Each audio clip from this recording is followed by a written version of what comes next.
negara superpower. Kendali atas energi membuat Amerika menjadi juara dunia karena energinya adalah oil and gas. Amerika sejak tahun 70-an pengendalinya, terutama mengendalikan transaksinya selain kendali teknologi dan distribusinya. Kemudian dunia coba digeser ke non-fuel oil atau bukan minyak dan gas. Salah satunya Tiongkok yang coba saingin Amerika dalam kendali energi di luar minyak bumi. Pejuang-pejuang non-fuel oil ini akan membangun sumber energi bukan lagi berbasis oil and gas, tetapi baterai sebagai penyimpan dengan solar panel, tenaga air, tenaga angin, panas bumi, dan tenaga nuklir sebagai pembangkitnya.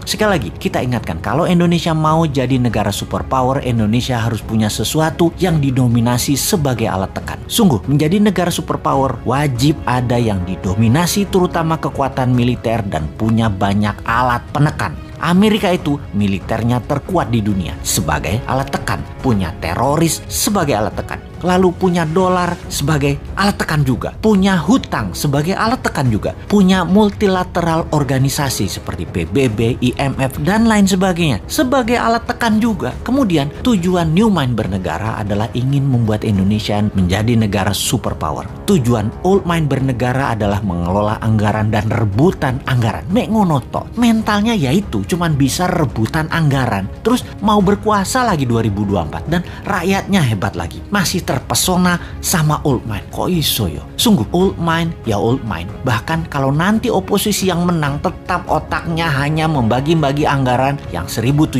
triliun APBN doang. Itu aja yang direbutkan dan fulus itu dibagi-bagi geng Senayan dan geng pejabat kroni mereka nanti. Sekedar mengingat 1.700 triliun setahun anggaran negara atau senilai 130 billion dolar itu sama dengan 500 perusahaan yang ada di Forbes, alias ada 500 perusahaan di dunia ini yang omset per tahunnya atau nilainya lebih dari 130 billion dolar. GE misalnya, omsetnya 250 billion dolar, lebih besar dari APBN Indonesia, dan untuk mengelolanya hanya perlu seorang CEO, bukan presiden. Bahkan tidak harus membelah dua negara, bukan harus membelah kampret, cebong, kadal gurun. Membelah dua bangsa Indonesia itu tidak saling tuduh antar ras, yang satu berbungkus agama, yang satu berbungkus materi jadi takut miskin. Alphabet misalnya, perusahaannya Google, nilainya kalau valuasinya saat ini adalah 600 billion dolar. Tesla itu 300 billion dolar. Apple 1.000 billion dolar atau 8 kali APBN Indonesia. Semuanya jauh di atas APBN Indonesia yang diperebutkan setiap 5 tahunan oleh para politisi yang niatnya katanya untuk rakyat padahal tidak. Makanya kalau Old Mind masih mau jadi pemimpin, paling pol yaitu eker-ekeran APBN. Beda kalau New Mind yang jadi, asli beda. Nggak rebutan APBN, pada rebutan punya proyek bisnis pribadi dan korporasi yang berjalan baik karena mereka nanti bisa dapat pinjaman 5 kali lipat dari nilai aset yang bunganya 0%. Jadi APBN yang dalam setahun nilainya 130 billion atau 1.700 triliun rupiah bisa naik ke 1.000 billion atau 15.000 triliun dengan gampang, tanpa injek kaki rakyat dengan pajak tinggi, tanpa utang IMF, tanpa jual nikel ke Tiongkok. Mengapa bisa? Karena kita tidak mengerjakan apa yang Old Mind lakukan, misalnya menjual nikel mentahan, tetapi nanti nikelnya jadi diolah baterai di Indonesia 100% terlebih dahulu. Finish produknya baterai, bukan nikel smelter. Indonesia jadi raja baterai beneran, bukan ingin jadi raja baterai. Bahkan mobil SMK nanti bertenaga baterai kalau mobil itu nanti muncul. Kalau sekarang kan masih dipingit, namanya juga Satrio Piningit. Karena mobil SMK itu sekali lagi, itu sesungguhnya Satrio Piningit itu aslinya yaitu.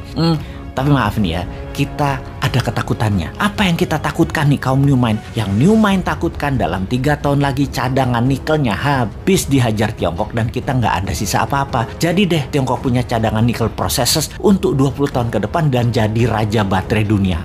Biar deh mimpi kita punya dan mengendalikan baterai. Duh, gemes banget bernegara ini Old Mind, Old Mind. Kok bisa ya pada nggak nyadar bahwa sumber daya alamnya dikerjain pejabat di puncak, bahkan pucuk pimpinan pun nggak sadar dikerjain anak buahnya. Padahal kan tahu untuk jadi negara superpower kita harus ada yang kita dominasi, yaitu dominasi kita harusnya kuasai baterai sebagai komoditas juga sebagai alat tekan. Lah kok Tiongkok yang punya bahan baku dan yang mengendalikannya. Tapi sudahlah, kita cuma bisa menjerit. Ampun Gusti.